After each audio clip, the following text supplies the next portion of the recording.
Hello student, बहुत बहुत स्वागत है डीके सर क्लासेज में। इस वीडियो में कक्षा 12 के बच्चों के लिए फिजिक्स से मोस्ट इंपॉर्टेंट क्वेश्चन लेके आ चुके हैं। फिजिक्स का जो सेकंड पार्ट है बाबू, सेकंड पार्ट आपका, उसी से मोस्ट इंपॉर्टेंट वायरल क्वेश्चन लेके आ चुका हूं। आज की इस वीडियो को अगर देख लेते हैं तो आपको 4 मार्च को यही क्वेश्चन देखने को मिलेगा। ये वायरल क्वेश्चन जो मैं लेकर आया हूं, देख सकते हैं इसमें काफी मोस्ट इंपॉर्टेंट थ्योरी है और यहाँ पे न्यूमेरिकल्स हैं। जितने भी आप देख रहे हैं ना, बेस्ट एक एक क्वेश्चन को सिलेक्ट करके लाया गया है। आज की ये वायरल क्वेश्चन को एकदम बेस्ट तरीके से पढ़ के जाना। आज की ये वीडियो जो होने जा रही है काफी मोस्ट है, इसलिए कह रहा हूं, आपसे रिक्वेस्ट है बाबू कि अच्छे से इसको पढ़ लीजिएगा। आज की जो वीडियो है एकदम धुआं उड़ाने वाली वीडियो है, तो अच्छे से तैयारी कीजिए। देखिए, ये जो है फिजिक्स क्लास 12 के बच्चों के लिए 4 मार्च को आपका जो पेपर है ना, ये वायरल क्वेश्चन एकदम बढ़िया से पढ़ के जाना है बाबू, ठीक है। चलिए हम क्वेश्चन की तरफ लेकर चलते हैं, आपको ध्यान दीजिएगा। सबसे पहला नंबर जो क्वेश्चन रखा गया वेरी वेरी मोस्ट इंपॉर्टेंट है, देख लीजिए। थ्योरेटिकल क्वेश्चन है बाबू। जैसे कि पहला क्वेश्चन है कि लेंस के प्रकाशीय केंद्र को परिभाषित कीजिए। ये पेपर में ऐसे ही इसी टाइप से पूछता है बाबू। तो कैसे तैयार करना है इसको, कहेगा कि लेंस के प्रकाशिक जो केंद्र O होता है उसको क्या कीजिए, परिभाषित कीजिए। तो ध्यान दीजिए, यहाँ पे लिखेंगे बोर्ड एग्जाम में कि यदि लेंस पर प्रकाश की कोई किरण इस प्रकार आपतित हो कि लेंस से अपवर्तित होकर बाहर निकलने पर निर्गत किरण आपतित किरण के समांतर हो। क्या हो बाबू, आपतित किरण जो आ रही है उस निकलने वाली किरण के क्या हो, समांतर हो। तो अपवर्तित किरण लेंस की मुख्य अक्ष को क्या करती है, जिस बिंदु पर काटती है या जिस बिंदु पर काटती हुई प्रतीत होती हो उसे लेंस का प्रकाशिक केंद्र कहते हैं। ये देखिए थोड़ा सा बड़ा है, लेकिन आप अपने तरीके से भी इसको छोटा भी कर सकते हैं, लेकिन ये थ्योरी अच्छे से पढ़ के जाइएगा। ये वाला जो क्वेश्चन एकदम बढ़िया से तैयार करके जाना है बाबू, लेंस के प्रकाशिक केंद्र, ठीक है। आगे हम बात करते हैं, न्यूमेरिकल की तरफ चलेंगे। ध्यान दीजिएगा, एक एक क्वेश्चन आप सबके लिए very very most important question लेके आए हैं, ठीक है। इसका सॉल्यूशन भी हम आपको बहुत ही बेस्ट सटीक तरीके से समझा देंगे। दूसरा नंबर क्वेश्चन जो होने वाला है कि यदि इस दूरदर्शी के अभिदृश्यक लेंस, अभिदृश्यक जो होता है इसको FO से प्रदर्शित करते हैं बाबू, किस चीज से, FO से। F और O से, इसको किस चीज से डिनोट करते हैं, FO से। और कह रहे हैं एवं नेत्रिका की फोकस दूरियां क्रमशः 250 सेंटीमीटर तथा 5 सेंटीमीटर हो, तब दूरदर्शी की आवर्धन क्षमता, यानी कि यहाँ पे एम तथा नेत्रिका एवं अभिदृश्यक के बीच की जो दूरी है वो निकालना है। तो यहाँ पे दो चीजें पूछ रखा है इस न्यूमेरिकल में, और न्यूमेरिकल करने का बेस्ट तरीका क्या होता है बाबू, सबसे अच्छा तरीका ये है कि जो जो मान पहले दिया है उसको डिनोट कर लीजिए कि हाँ इस चीज का मान दिया है। इसके बाद जो पूछा है प्रश्न उसके हिसाब से फॉर्मूला अप्लाई कीजिए और उसको फाइंड आउट कर लीजिए। सिंपल तरीका क्या है, देखिए सबसे पहले देखिए बाबू, यहाँ पे अभिदृश्यक को FO से डिनोट करते हैं। किस चीज से बाबू, FO से। इसका मान दिया है 250 सेंटीमीटर, क्लियर है ना। इसके बाद अभिनेत्रिका, जब भी बोलेगा अभिनेत्रिका तो FI से डिनोट करते हैं। किस चीज से बाबू, FI से। FI जो है ये अभिनेत्रिका कहलाती है। तो यहाँ पे FI का मान जो है कितना दिया है, 5 सेंटीमीटर, क्लियर है ना बाबू। इसके बाद अब यहाँ पे पूछा है कि दूरदर्शी की आवर्धन क्षमता बताइए। तो आवर्धन क्षमता का फॉर्मूला क्या होता है, ये सभी बच्चे को तैयार होना चाहिए, तभी आप न्यूमेरिकल को लगा पाएंगे। जिससे कि दूरदर्शी की आवर्धन जो क्षमता होता है m बराबर होता है, क्या होता है, m इक्वल माइनस FO अपन FI। ये माइनस में होता है, जो फॉर्मूला होता है माइनस में FO जो है अभिदृश्यक है और FI जो है नेत्रिका है। यही फार्मूले पर जो मान दिया है बस रख लेना है और सॉल्यूशन निकाल लेना है। जैसे कि FO का मान जो है माइनस में रख लेंगे 250, FI का मान जो है 5 रखेंगे, इसको काटेंगे तो -50 हो जाएगा। ये आंसर इसका आ गया, ठीक है ना। इस तरीके से लिख लेंगे। इसके बाद यहाँ पे ध्यान दीजिएगा, पूछा था कि नेत्रिका तथा अभिदृश्यक के बीच की क्या निकलना है, जो डिस्टेंस है, जो दूरी है उसको निकालना है। इसके लिए क्या करेंगे, L बराबर लिखेंगे डिस्टेंस निकालने के लिए FI प्लस FO, ये वाला फॉर्मूला अप्लाई करेंगे। आराम से यहाँ से इसके मान को रख के निकाल लेंगे। जैसे कि बीच की दूरी निकालना है तो दोनों को ऐड कर लेंगे ना, तो 5 यहाँ पे FI का मान दिया है पहले से, और यहाँ पे FO का मान जो है 250 दिया था। तो 5 और 250, 200 कितना हो गया बाबू, 55 हो गया। इस तरीके से आप अच्छे से समझ के एक एक क्वेश्चन को सॉल्यूशन के थ्रू निकाल लेंगे। अगला क्वेश्चन आप देखिए यहाँ पे, नेक्स्ट क्वेश्चन जो है बाबू ये भी न्यूमेरिकल ही है। मोस्ट इंपॉर्टेंट न्यूमेरिकल हम लेके आए हैं, समझाने की कोशिश यही रहेगी कि एकदम बढ़िया समझ लीजिए, पेपर में छाप के आ जाइएगा, ठीक है बाबू। तीसरा प्रश्न देखिएगा कि एक अवतल लेंस के प्रत्येक वक्र पृष्ठ की त्रिज्या जो है रेडियस 20 सेंटीमीटर है और तथा लेंस के माध्यम का अपवर्तनांक 1.5 है। यदि लेंस की निम्नलिखित चित्र से यानी कि अनुदिश काट दिया जाए तो प्रत्येक लेंस की फोकस दूरी ज्ञात कीजिए, यानी फोकल लेंथ इसका फाइंड आउट करना है। सबसे पहले यहाँ पे आपको फिगर समझना होगा। क्या दिया है कि एक उत्तल लेंस दिया है बाबू ए और बी, इसका जो नाम कर दिया है नामकरण, ठीक है ना। और प्रत्येक वक्र पृष्ठ की जो त्रिज्या है रेडियस वो कितना है 20 सेंटीमीटर दे रखा है, ठीक है ना। यहाँ पे अब कह रहा है कि लेंस के माध्यम का अपवर्तनांक यानी एन का मान फाइंड आउट कीजिए। सॉरी एन का मान दिया है यहाँ पे 1.5, फाइंड आउट तो नहीं करना है बट दिया है। अब कह रहा है कि लेंस की यहाँ पे चित्र के अनुसार अनुदिश काट का जो दिया गया प्रत्येक लेंस की फोकस ज्ञात करना है। चलिए सबसे पहले क्या क्या दिया है डिनोट कर लेते हैं। चलिए आप सभी को बताए हैं ना कि न्यूमेरिकल कैसे करना है। यहाँ पे n का मान दिया, अपवर्तनांक दिया है ना बाबू, अपवर्तनांक कितना है 1.5, इसलिए अपवर्तनांक को किस चीज से डिनोट करते हैं तो n से, ठीक है ना, n से 1.5 और जो रेडियस दिया है इसकी त्रिज्या दिया है r1 बराबर 20 सेंटीमीटर और r2 बराबर इन्फिनिटिव हो जाएगा, ठीक है ना। r2 कुछ नहीं दिया है तो क्या रख लेंगे बाबू, इन्फिनिटिव रख लेंगे, अनंत पे रख लेंगे इसको, ठीक है। बस ये चीजें आपको लेकिन डिनोट करना और दिमाग लगा के समझ के करना पड़ेगा, नहीं तो आप यहाँ पे गलती कर सकते हैं। समझिए अब यहाँ पे फोकस निकालना है, फार्मूला अप्लाई करेंगे, क्या होता है इसलिए 1/f इक्वल टू n-1 और ब्रैकेट में होता है 1/r1 माइनस 1/r2। इसी फार्मूले के तहत हम क्या करेंगे, इसके फोकस दूरी को आराम से निकाल लेंगे। ये फार्मूला अच्छे से पढ़ के जाइएगा, इस फार्मूले के बेस पर पेपर में न्यूमेरिकल 100% पूछा जाता है। तो ये याद रखिएगा 1/f बराबर n-1, एक ब्रैकेट में 1/r1 माइनस 1/r2 होता है। चलिए मान को पुटअप करते हैं, बस कुछ करना नहीं है। 1/f इक्वल रखेंगे, यहाँ पे n का मान तो पहले से दिया है 1.5 और माइनस में 1 है तो 1 रख लेना बाबू। 1/r1 का मान 1/20 हो जाएगा, माइनस 1/इन्फिनिटिव का मान 1/r2 का मान इन्फिनिटिव हो जाएगा, ठीक है। अब देखिए 1/इन्फिनिटिव का मान क्या होता है, 0 के बराबर हो जाता है, क्योंकि एक में जब इन्फिनिटिव से डिवाइड करते हैं भाग तो उसका मान जो होता है वैल्यू 0 हो जाता है। तो यहाँ पे क्या करेंगे, आगे बढ़ेंगे, 1/f बराबर लिखेंगे 1.5 में से 1 घटाएंगे तो केवल 0.5 बचेगा, है ना। यहाँ पे गुणा कर लीजिए, इसका सोल्यूशन करेंगे तो इसका मान तो 0 हो गया, केवल बचा क्या बाबू 1/20 बचा। अब यहाँ पे तिर्यक गुणा या यहाँ पे 0.5 यहाँ पे लिख लीजिएगा, 0.5 हो जाएगा, क्योंकि एक में जब मल्टीप्लाई करेंगे तो इतना से तो इतना ही होगा, बटे में 20 है। अब इसको पॉइंट को हटाएंगे तो नीचे हो जाएगा एक और 0 और ऊपर बचेगा 5, 5 में यहाँ 5 के 20, 1 बटे क्या आ जाएगा बाबू 40 आ जाएगा।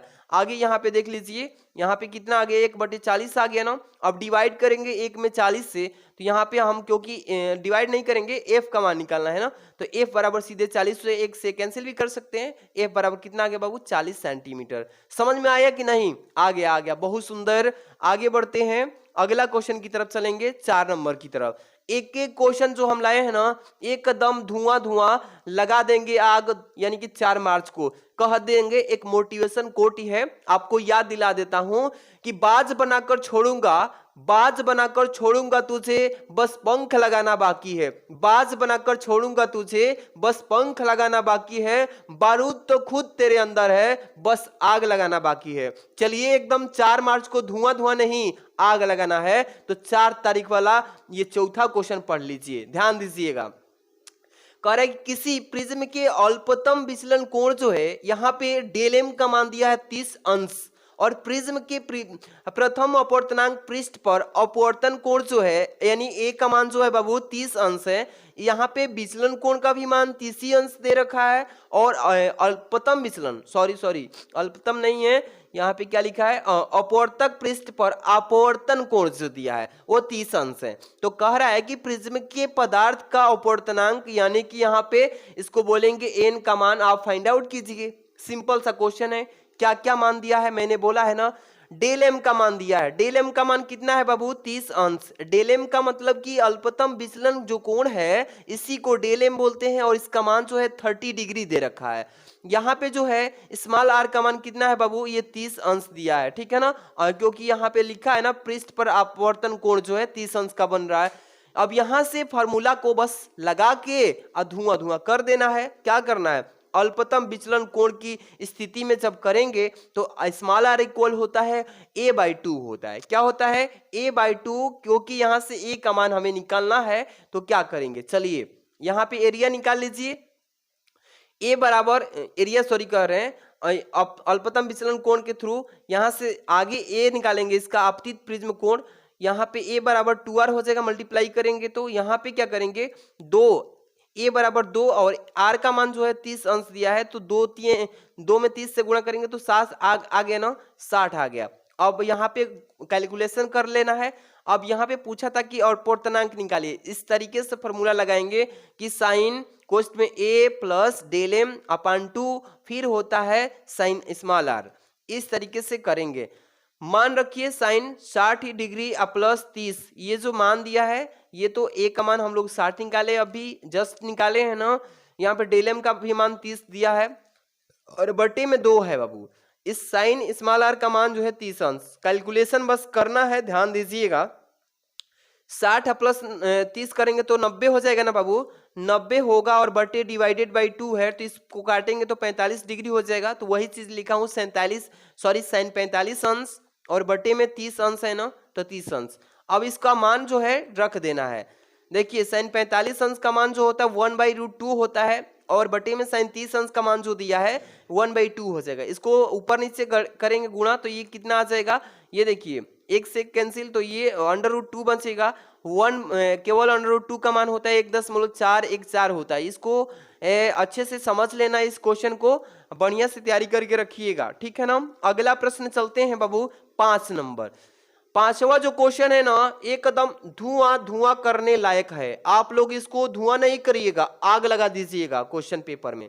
5 नंबर क्वेश्चन देखिए, क्राउन कांच से समावतल लेंस बनाना है। क्या करना है? क्राउन कांच से समावतल लेंस बनाना है और लेंस की पृष्ठों की त्रिज्या कितनी रखी जाए कि लेंस की जो क्षमता है वो यानी कि -2.5 डायोप्टर हो जाए, ठीक है ना। क्राउन कांच की जो अपवर्तनांक है वो 1.65 दिया है। क्या क्या करना है? इसकी लेंस की क्षमता भी दे रखा है और क्राउन कांच का जो अपवर्तनांक है वो 1.65 दे रखा है। बस आराम से जो प्रश्न पूछा है उसको निकाल के दे देना है। चलिए यहाँ पे सबसे पहले जो दिया है उसको डिनोट करेंगे। बोले हैं ना कि जो चीज दे रखा है उसको लिख डालिए। लेंस की क्षमता जो P है -2.5 डायोप्टर, ठीक है बाबू। आगे बढ़िए।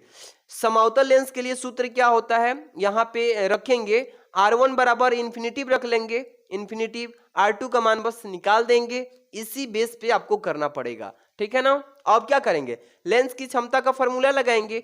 P बराबर होता है 1/f और f जो है फोकस ये मीटर में होनी चाहिए तो इसलिए फॉर्मूला के थ्रू रखेंगे तो 1/f ये P का मान है। तो यहाँ से f निकालना है तो f बराबर यहाँ पे कर लेंगे फॉर्मूला बना के, f बराबर 1/p हो जाएगा। -1 बटे क्या रखेंगे? P का मान 2.5 दिया है ना आपको। मैं यहाँ पे इसीलिए लिख के बताया हूँ कि रखने में कोई दिक्कत नहीं आएगी फॉर्मूला के समय पे। f बराबर क्या करेंगे? -1.25 यहाँ पे है, -1 और बटे में 2.5, इसको डिवाइड करेंगे तो माइनस में 0.4 मीटर हो जाएगा। अब इसको सेंटीमीटर में मतलब कि चेंज करना है तो 100 से यहाँ पे क्या करेंगे? डिवाइड कर देंगे, सॉरी यहाँ पे क्या करेंगे? मल्टीप्लाई करेंगे। अब यहाँ पे मल्टीप्लाई जैसे किया तो माइनस में 40 यहाँ पे हो गया सेंटीमीटर में। अब क्या करना है बाबू? ये फॉर्मूले के अनुसार फोकस निकालना है ना तो 1/f बराबर n-1 और बटे में 1/r1 -1/r2 का फॉर्मूला जो हमने अगले प्रश्न में किया था यही अप्लाई कर देना है, ठीक है ना। चलिए ध्यान दीजिएगा। 1/f का मान अब भी हम लोग निकाला, ये वाला -40 आया है तो 1/-40 हो जाएगा ना। n का मान जो है 1.65 क्वेश्चन में दे रखा है। क्राउन कांच का अपवर्तनांक दिया है ना, वही चीज रखेंगे, प्रश्न के अनुसार चलेंगे। और -1 है तो -1 लिख लेंगे, कोष्टक बंद कर दीजिए। 1/R1 का मान, 1/R1 का मान हमने पहले ही मान रखा है कितना, R1 का मान इन्फिनिटिव, और R2 का मान निकालना ही है। ठीक है, चलिए 1/∞ माइनस 1/R2 का मान निकालना है। चलिए आगे इसको सॉल्यूशन कर लेते हैं। अब देखिए बाबू क्या करना है, इधर इसका मान तो 0 हो जाएगा, 1/∞ का मान कितना हो जाएगा बाबू, 0 के इक्वल हो जाएगा, और माइनस 1/R2 का है तो माइनस से माइनस क्या कर देंगे, कैंसिल कर ही लेते हैं, तो ये माइनस से माइनस कैंसिल कर लिए। ठीक है, बचा 1/40 और इक्वल में 1.65। तो इसको हमने क्या करा है कि यहाँ पे देखिए 1.65 दिया है या कितना दिया है, 6.5 दिया है, तो इसी को हमने चेंज कर दिया 6.5 में। ठीक है, अब यहाँ पे R2 का मान निकालना है, तो यहाँ पे क्या करेंगे, डिवाइड कर दिए हैं, ये 40 हो जाएगा और 6.5 से मल्टीप्लाई होगा, जैसे ही मल्टीप्लाई होगा तो ये कितना आएगा, R2 का मान 26 सेंटीमीटर में आ जाएगा। ये इसका आंसर हो जाएगा। समझ में आ गया। अगला प्रश्न हो लास्ट, इस प्रश्न को ध्यान दीजिए, यही इंपॉर्टेंट है इस वीडियो का आखिरी क्वेश्चन 6 नंबर। 6 नंबर एकदम पक्का बोल रहे हैं ना, यहाँ पे लिख दे रहे हैं आपको, 6 नंबर एकदम पक्का आएगा ये क्वेश्चन। अगर आपने वीडियो को प्यारा सा लाइक नहीं किया है तो वीडियो को प्यारा सा लाइक कर देना बाबू। चैनल पे नए हैं तो सब्सक्राइब करके जुड़ जाइए। इस चैनल पे आपको पूरे पेपर तक मैं तैयारी कराऊंगा बेस्ट तरीका से, और साथ में आपको पीडीएफ भी टेलीग्राम पे सेंड कर देंगे, ताकि कोई भी दिक्कत न रहे, आसानी से तैयारी कीजिए। जुड़ करके इस चैनल को सब्सक्राइब कर लेना। ठीक है, अगला प्रश्न है 6 नंबर कि 60 अंश अपवर्तनांक कोण वाले प्रिज्म का पीले प्रकाश के लिए अपवर्तनांक जो है √2 है, और अल्पतम विचलन की स्थिति में ज्ञात करना है। क्या क्या ज्ञात करना है बाबू, 3 प्रश्न इसी तरीके से, 4 प्रश्न पूछा है ना, 4 प्रश्न इसी तरीके से पेपर में भी आएंगे।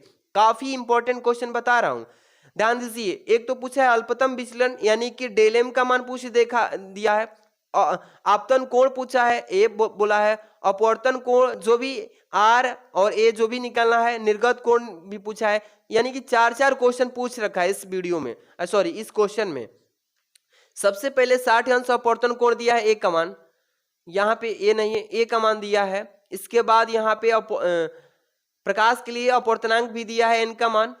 यहाँ पे अल्पतम विचलन डेल एम का मान निकालना है। चलिए सबसे पहले जो दिया है उसको नोट करते हैं। क्या दिया है बाबू, ए का मान 60 अंश दिया है कि नहीं दिया है। अपवर्तनांक कोण जो दिया है, अपवर्तक कोण कितना है 60 अंश, और अपवर्तनांक दिया है √2 दिया है। ठीक है ना, अब क्या निकालना है, सूत्र के अनुसार चलेंगे। अल्पतम विचलन कोण निकालने के लिए सूत्र क्या होता है ये ध्यान रखना होगा।